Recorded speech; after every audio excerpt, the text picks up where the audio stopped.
Kehidupan bintang berawal dari kumpulan awan molekul yang tidak terlalu menarik seperti hidup saya. Awan molekul ini terdiri dari partikel hidrogen, helium, dan debu kosmik. Dan kumpulan awan molekul ini bisa disebut dengan nebula. Seiring berjalannya waktu, molekul-molekul pada sebagian area dari nebula ini akan mengumpul karena gaya gravitasi antar molekul awan ini menjadikannya lebih padat dibandingkan area lainnya. Dan tentu saja, karena area ini lebih padat, maka mereka akan menarik lebih banyak molekul lainnya dan akan meningkatkan kepadatannya.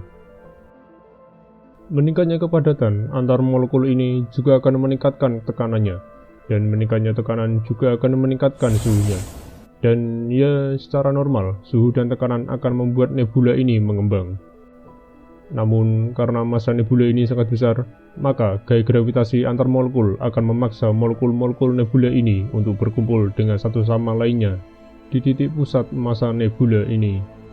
Dan tentu saja, tekanan dan suhu ini akan melawan gaya gravitasi agar tetap bisa mengembang. Dan tentu sajanya lagi, gaya gravitasi juga akan melawan agar setiap molekul ini bisa terpadatkan. Dan dalam waktu tertentu, tekanan dan suhu dari area ini tidak cukup kuat untuk menahan gaya gravitasi karena massa nebula yang sangat besar. Dan akhirnya seluruh struktur nebula ini akan runtuh dan akan menghasilkan bintang muda atau protobintang. Ya, karena dia masih muda, dia belum bisa menghasilkan fusi nuklir untuk energi kehidupannya. Energi yang dihasilkan masih dari suhu pemadatan molekul-molekul nebula tadi. Dan area nebula yang tidak ikut dipadatkan akan mengorbit ke bintang muda ini. Setelah saya cari tahu lagi, seiring berjalannya waktu, molekul nebula yang mengorbit ini akan jatuh menuju bintang muda ini, dan akan meningkatkan massa, tekanan, dan suhunya. Jatuhnya partikel ke bintang muda ini akan terus terjadi sampai suhunya mencapai 10 juta Kelvin. Pada suhu ini, molekul-molekul tadi akan terionisasi dan berubah menjadi plasma. Dan tentu saja, atom-atom hidrogen dari molekul nebula tadi akan menyatu dengan satu sama lain untuk menghasilkan helium. Dan ya, proses ini bisa disebut dengan reaksi fusi nuklir. Fusi nuklir ini akan menjadi energi kehidupan dari bintang. Fase bintang ini bisa disebut dengan fase bintang deret utama atau fase main sequence. Ketika bintang sudah mencapai fase main sequence, dia tidak akan melakukan apa-apa lagi selain fusi nuklir, dan bintang ini menjadi bintang sebenarnya.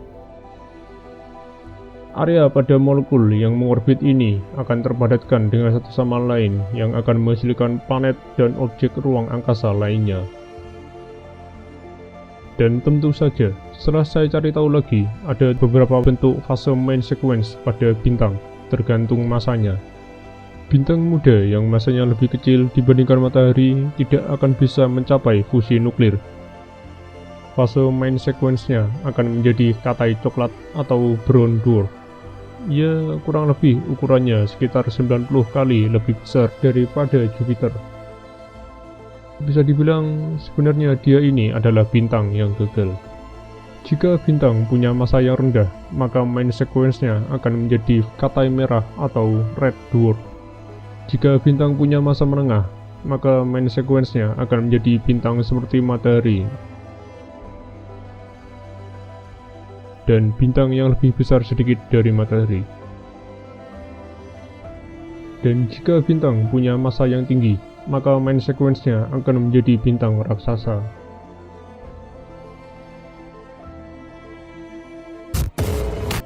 Seperti kata pepatah, di mana ada pendaftaran, di situ ada perpisahan. Bintang tidak akan bersinar selamanya. Seperti yang sudah saya singgung, fusi nuklir adalah energi kehidupan bintang. Kestabilan bintang dijaga dengan energi fusi nuklir yang melawan gaya gravitasi. Dan jika semua hidrogen pada inti bintang sudah dirubah menjadi helium, maka energi untuk melawan gravitasi ini akan berkurang.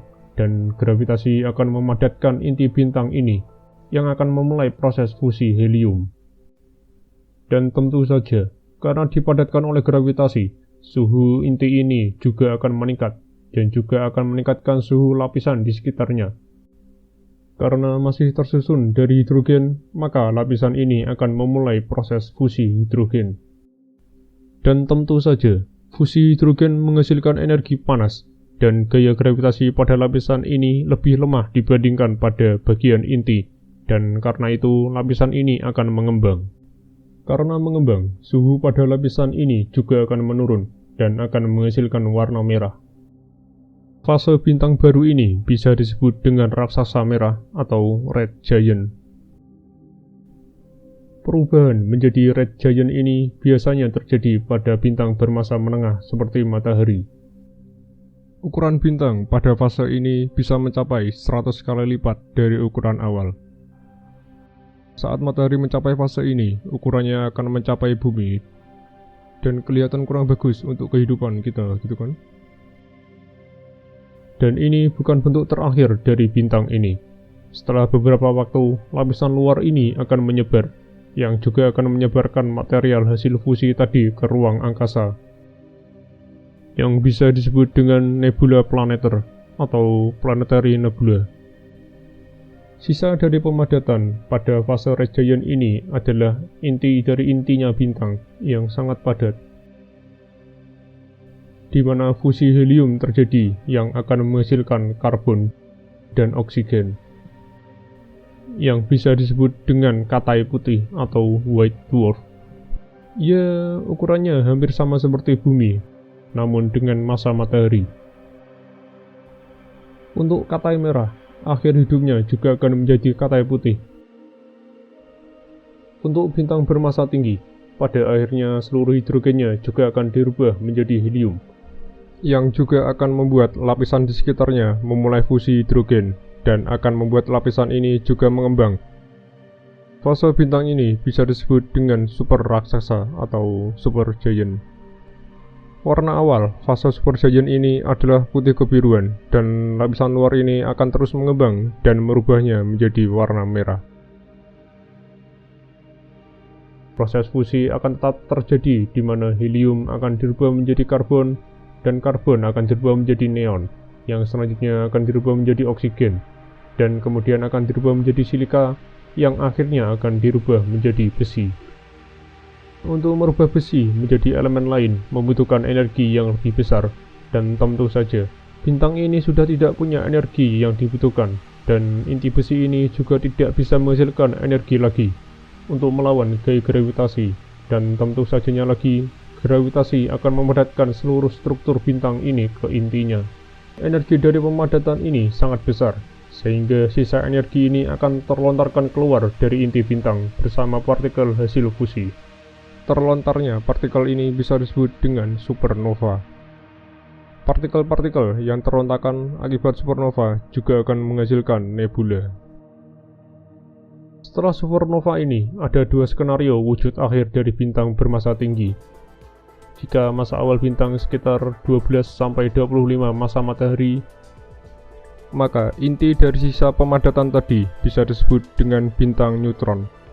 Pemadatan oleh gravitasi pada bintang neutron ini sangat besar, sampai elektron yang dalam keadaan normal tidak akan bisa mendekati nukleus atomnya, namun oleh gravitasi dipaksa untuk menyatu dengan nukleus dari atomnya.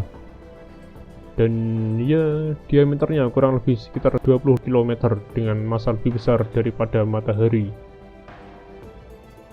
Dan untuk skenario kedua, jika massa awal bintang lebih besar dari 25 massa matahari, karena massa bintang yang jauh lebih besar, maka inti hasil dari pemadatan akan terus terpadatkan oleh gravitasi sampai menghasilkan kepadatan tak terhingga dari seluruh massa bintang, yang bisa disebut dengan singularitas. Objek dengan singularitas ini bisa disebut dengan lubang hitam atau black hole. Dalam keadaan normal, lubang hitam tidak bisa dideteksi, kecuali jika ada bintang di belakangnya. Massa dengan kepadatan tidak terhingga ini akan mengakibatkan pembengokan ruang yang tidak terhingga juga.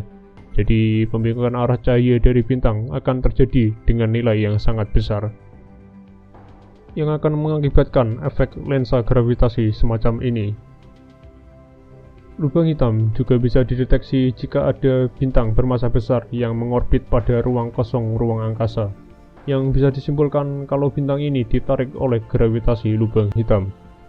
Dan tentu saja, jika bintang ini mengorbit terlalu dekat dengan lubang hitam, maka seluruh struktur bintang ini akan gugur dikarenakan gravitasi akibat pembengokan ruang tadi.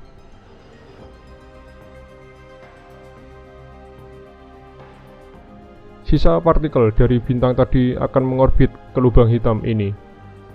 Area ini bisa disebut dengan piringan akresi atau accretion disk. Piringan akresi ini tersusun dari gas dan partikel yang terpanaskan akibat kecepatan orbit terhadap lubang hitam ini. Oh ya, ini juga efek lensa gravitasi pada piringan akresi ini. Seiring berjalannya waktu, gas dan partikel ini akan jatuh menuju event horizon.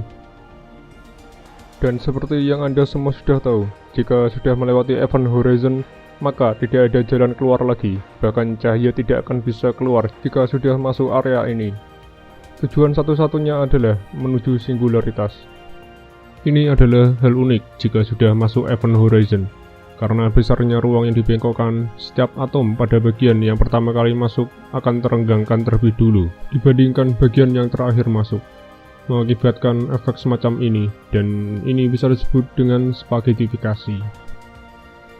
Event horizon bisa dibilang merupakan permukaan dari lubang hitam, dan kegelapan pada area ini terjadi karena dia tidak memancarkan gelombang cahaya apapun. Karena bisa dibilang secara harfiah, lubang hitam ini memakan cahaya. Jika sesuatu atau cahaya ingin keluar dari event horizon, maka dia harus lebih cepat dari kecepatan cahaya, yang mana itu mustahil. Tidak ada yang bisa secepat itu, karena bahkan yang secara harfiah adalah batas kecepatan itu sendiri saja tidak bisa. Sebenarnya lebih cepat dari cahaya ini cuma untuk melawan pembengkokan ruang ini saja. Lubang hitam bisa meningkatkan masanya dengan mengkonsumsi bintang atau objek luar angkasa lainnya, dan dengan mengkonsumsi lubang hitam lainnya.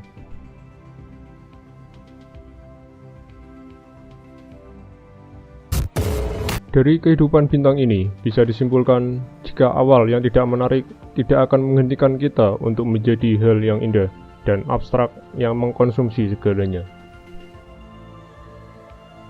Dan ya, karena video ini cuma rangkuman, kalau saya ada salahnya tolong dibenerin di kolom komentar gitu kan. Oh ya, saya lupa nambahin tadi. Jadi masa bintang juga mempengaruhi seberapa lama main sequence-nya. Bintang bermasa rendah main sequence-nya akan berjalan selama 1-5 triliun tahun, jadi di area waktu triliunan tahun. Dan bintang bermasa menengah main sequence-nya akan berjalan selama sekitar 5-10 miliar tahun, di area waktu miliaran tahun. Dan bintang bermasa tinggi main sequence-nya akan berjalan selama 1-10 juta tahun, di area jutaan tahun gitu kan. Jadi ya, bintang bermasa tinggi pasti juga punya suhu yang sangat tinggi, dan karena itu juga reaksi fusinya akan sangat cepat dalam membakar hidrogennya. Dan sebaliknya, bintang bermasa rendah pasti juga punya suhu yang tidak terlalu tinggi, dan karena itu juga reaksi fusinya akan sangat lambat dalam membakar hidrogennya. Bisa diibaratkan seperti perbedaan membakar tumpukan kayu dengan api dengan membakar tumpukan kayu dengan bom nuklir. Oke, agak saya hiperbola sedikit, tapi intinya bahan bakarnya akan cepat habis jika berada di suhu yang tinggi.